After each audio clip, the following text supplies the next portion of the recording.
இறைவனுக்கே புகழ். திருப்பாடல்கள் 36.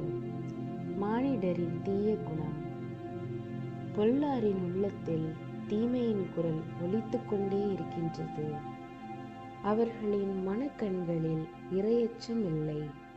ஏனெனில் அவர்கள் குற்றம் வெளிப்பட்டு வெறுப்புக்கு உள்ளாக போவதில்லை என இருமாந்து தமக்குத்தாமே பெருமை பாராட்டிக் கொள்கின்றனர்.